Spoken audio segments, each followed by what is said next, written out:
Hello my fellow weirdos and welcome back to my channel. My name is Mary McWilliams and today we are going to be discussing book to movie adaptations with specifically focusing on the king of horror, Stephen King. I realise that I just sort of gestured to my breasts, but I meant the t-shirt.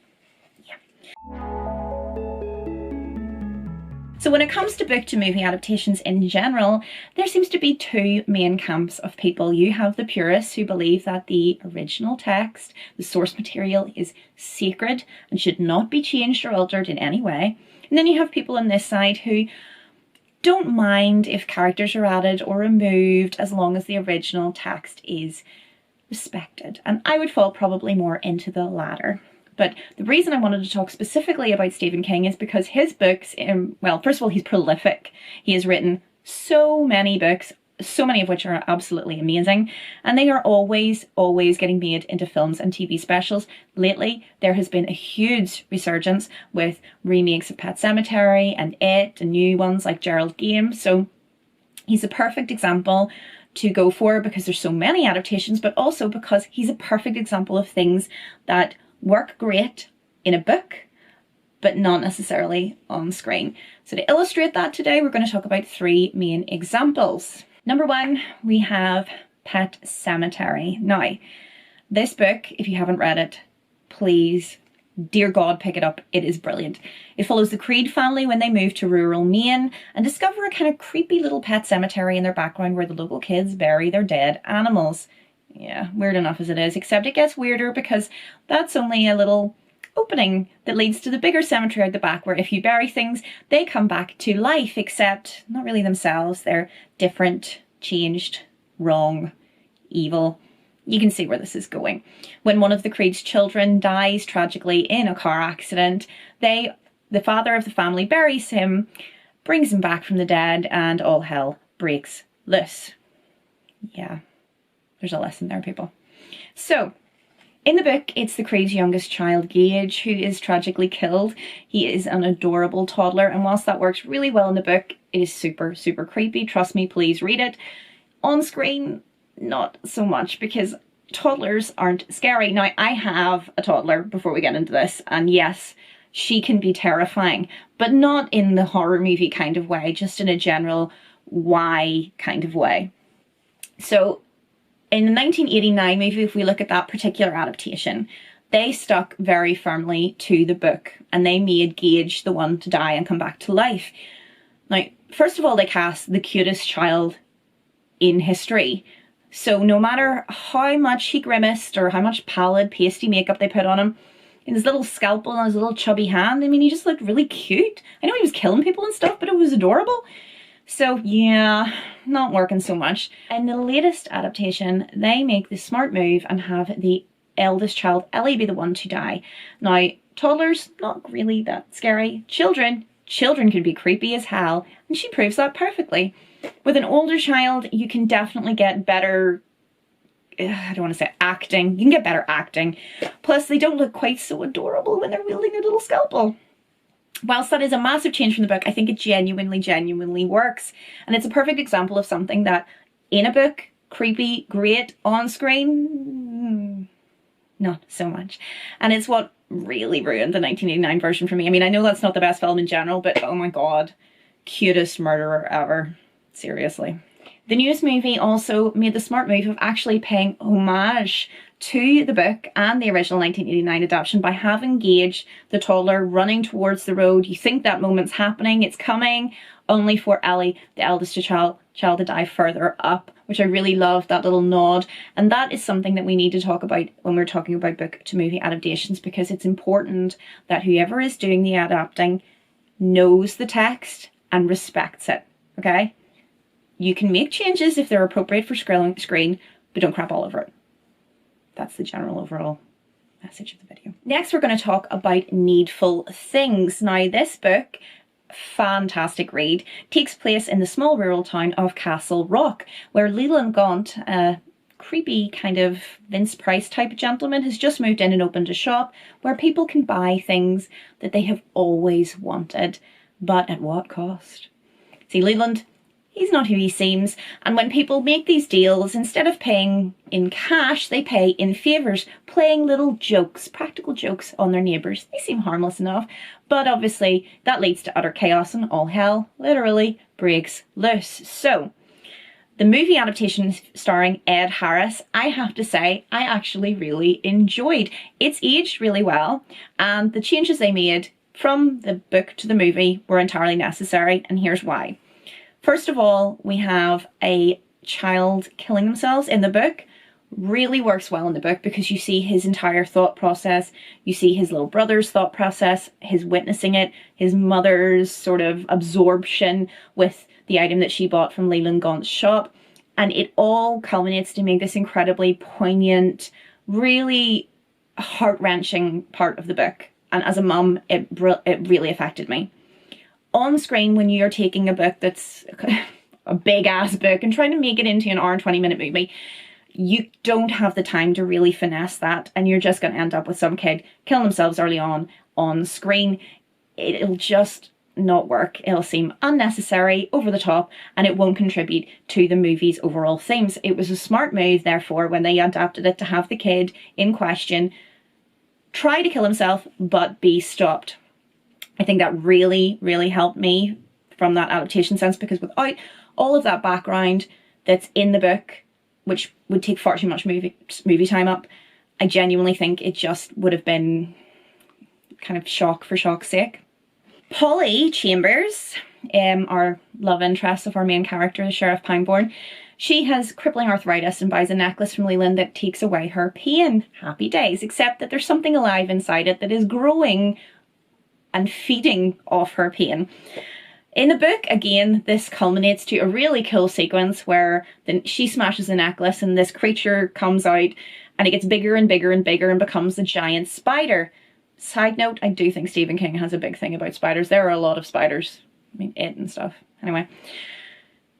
On paper, great read. Her battling a giant spider in her bathroom with a broom. Works. Good action sequence, but on screen, even the most sophisticated CGI is going to look, well, daft, really. It's smart that they just removed that part completely. She chucked the necklace, done, moving on. Definitely the right move. Now, the biggest alteration in Needful Things adaptation was the big fight, the big finale at the end. Now, in the book, Sheriff Pangborn is a magician, he has a quick hand, and he's always making shadow puppets and entertaining the local children with his, I was going to try and make one there, but I don't know, like birds and stuff. I don't know. Again, there is a lot of time to sort of slip that in throughout the book, little moments and glimpses of this magic, this shadow puppetry, and that works great. So in the end, he realises, Sheriff Pangborn, that Leland Gaunt's power, a lot of it comes from the belief of the holder of the item.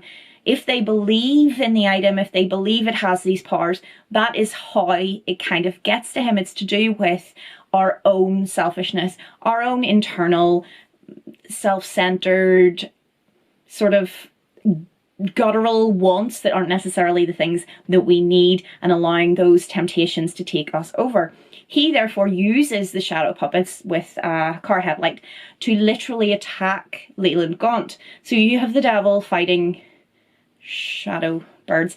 Saying it out loud, it sounds, again, really stupid, but on paper, it really, really worked, and it brought full circle the sort of power and mesmerizing sort of nature of Leland Gaunt, and had the great irony of basically having him killed by his own magical powers, which I really, really enjoyed.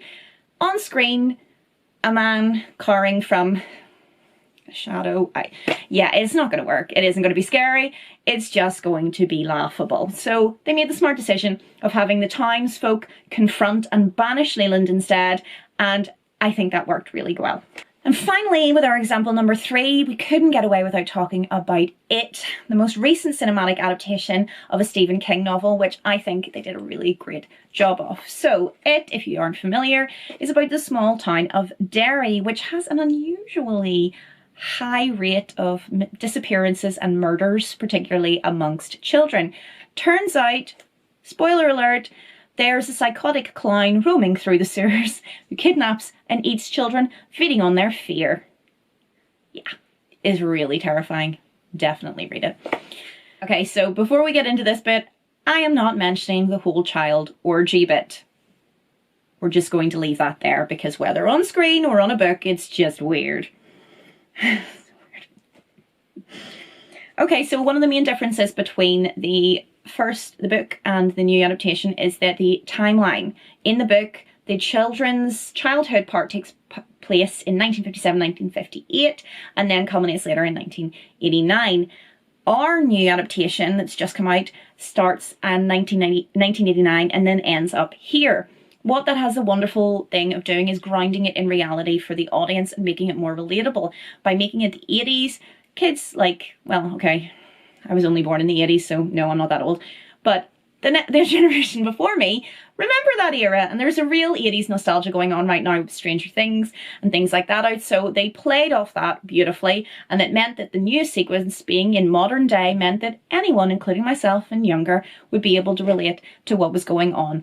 A huge difference, particularly between it chapter 2, is the ritual of Chud. Now, the ritual of Chud is the way that they attack and kill our shape-shifting clown. In the book, this is going to sound really weird out loud. Bill finds a Himalayan ritual called the Ritual of Chud, which involves you stapling your tongue to your enemy. Yes, bear with me. And telling jokes until one of you laughs, and the first one to laugh loses. Yeah, again, saying it loud, it sounds weird, but in the book it works really well. That on screen though is just weird. So yeah, in the latest adaptation for their Ritual of Chud, what they did was have each character gather a token that represented their childhood fears and traumas. They then put them in a ritualistic bucket, which was from a Native American ritual who had tried to take out our shape-shifting clown way back when. And when that failed, they basically bullied it to death because his power comes from your fear of him. So if you have no fear, he has no power. I really liked that particular change.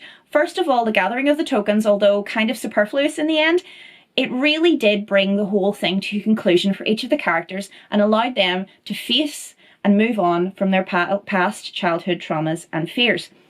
Then the whole bullying thing, it has a message overall for people, i.e. that the things that people say only have power if you let them. The things that you see are only going to be something to fear if you let them be. And I really, really enjoyed that message. So for me, definitely that change worked well. And another change with our last sort of ending part is who was there. In our original book, we only have Bill and Richie basically fighting, but with our new one, everybody's there, and I think that we needed everybody to be there again just so that they could all come full circle, face their fears and move on with their lives. There are also some changes with regards to characters being missing. Bill's wife Audra is no longer present, and neither is Beverly's abusive husband Tom. They have very minor appearances but do not feature in the film's plot. Whilst the original TV adaptation did contain these characters, and I do think they are vital and important characters, I can understand why when you're trying to take what is a 1,500 word novel and bring it down to an hour-and-a-half movie that there are going to be sacrifices when it comes to characters. And for me, obviously, those two are the most obvious choices. And that's it. That is my kind of book to movie adaptation breakdown. So as I said, Stephen King to me is the primary example of things that just work so brilliantly in a book and are a really great entertaining read, but on screen it just isn't going to have the same impact or scares. Now, whilst I am very, very keen on you respecting the source material directors, writers and producers, I acknowledge the changes have to be made. So what about you? Are you a purist or are you in my camp? Please leave a comment down below. Tell me your favourite book to movie adaptations, or maybe there's a list you would like me to count down. As I said before, please subscribe, and thank you so much for watching. I'll see you all soon.